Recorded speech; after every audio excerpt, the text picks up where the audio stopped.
Well, my friends, 1 down, 4 to go. I'll explain that, and I've got a few more things to tell you about, and I'll get to those right after this.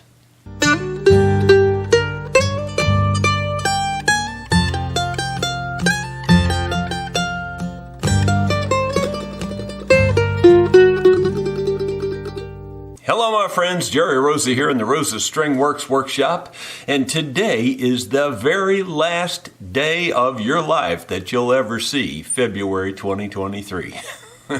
Oh my goodness, it's just crazy how fast these months go by now. Yes, I got one knocked out yesterday. This Martin D28 is now in the record books. We got her all set up. The action was crazy high on this thing. It was 115 or so when it got in here. It is now about 85-ish, somewhere in there, and about 75-ish on the treble side. And all the frets are completely mirror polished, and it's just up in very, very good shape. So I think the guy's going to love getting it back. I haven't tuned it since yesterday, so here's what it sounds like untuned today. Not too bad.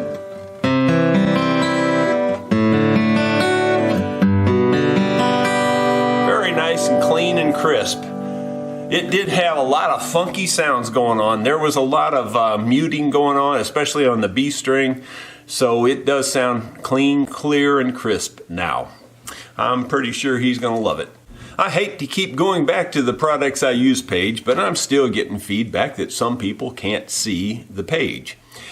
I do not know what's wrong. I have gone back and retraced my steps. I've watched a bunch of YouTube videos on how other people set their pages up. And quite honestly, I did mine by the seat of my pants. I did it on my own. So I thought, well, I probably didn't do something correctly. Well, after watching at least a half dozen others who, quote, claim to be experts in setting this stuff up, I didn't see any difference in what they did and what I did. So I don't know if everybody's having these problems or it's just the Rosa curse. Because honestly, I don't know anything I can do for you. The directions I put at the top of the page, I stand by those. They do seem to work. You know, I have to tell you, like I said, on 2 of my PCs, 2 of them I could find everything fine. On my tablet and phone, I could find everything fine.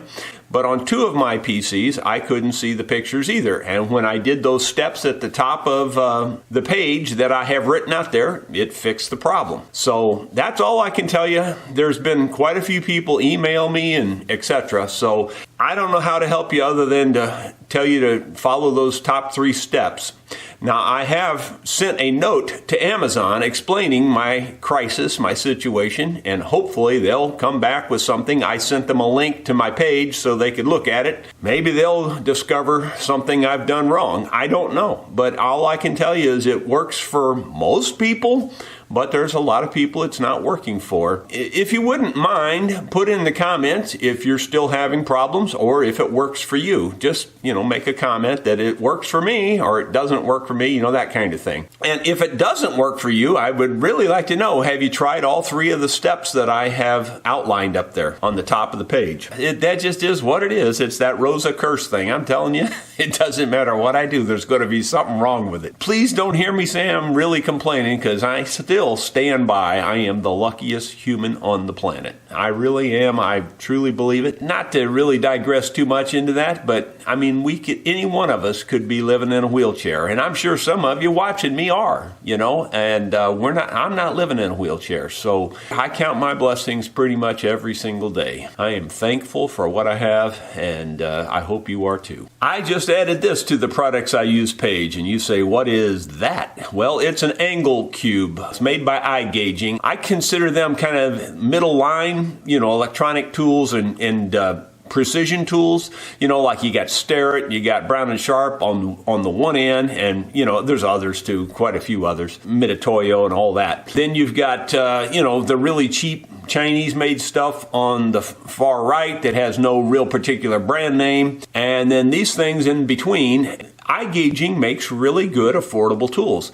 This is in the neighborhood of $35, $36. I put it on my Products I Use page this morning, and I use it anytime I need to precisely find an angle. It can be on my table saw to set my blade on my table saw, and it has the ability to set a zero. So like you can, if your table's not perfectly set on zero, you can, set this to zero on your table saw, then set it on your blade, and you'll know exactly what your angle of your blade is from your table.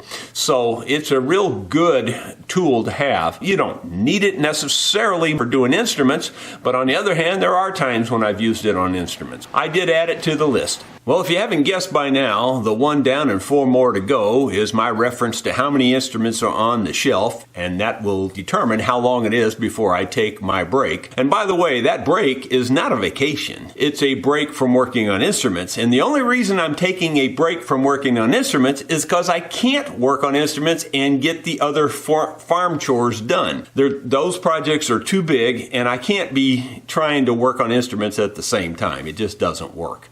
At least not for me. So let's take a look at the next project in line. I just pulled it out of the case this morning, and I don't remember anything about it. It's a Gibson guitar. It's a beautiful Gibson. It really is pretty. And the only thing I can see right off the bat is that it has a plastic bridge. Yes, I'm telling you, plastic bridge. I'm not making that up. It's plastic.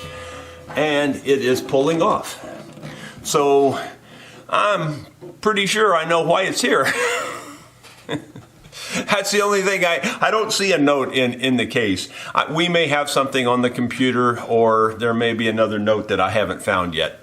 But anyway, I'll look up and see what we're going to for sure do on this. But I'm 99% sure we're going to take this plastic bridge off, throw that in the trash, and put a real bridge on this thing. Shame on you, Gibson. Gee whiz, I can't believe. On a nice guitar like this, and this is a nice looking guitar, and they put a plastic bridge on it. It's hard to explain some of these things.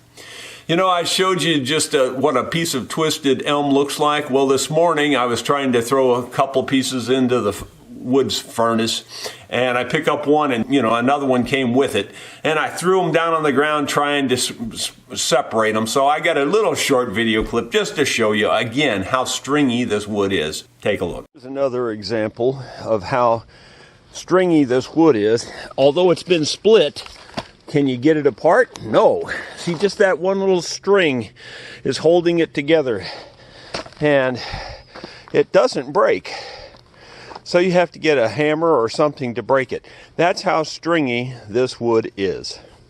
Well, I know that doesn't really impress most people, but, it's what I deal with on a daily basis, so it gets a little frustrating. I am way behind on paperwork and email and things like that, so if you have sent me an email message more than 2 or 3 weeks ago, you might have to resend it if it's something important. I'm sorry. I'm going to get in there and get caught up on orders and paperwork this morning, so I doubt I'll get to this guitar unless I get to it this afternoon. And the final thing I'll say is we're going to be playing this evening at Dickey's Barbecue Pit in Rolla, Missouri. So if you're in the neighborhood and you can make your way there, we would love to have you. If you would, please give me a thumbs up. If you're not yet subscribed, get that done, and we will see you tomorrow.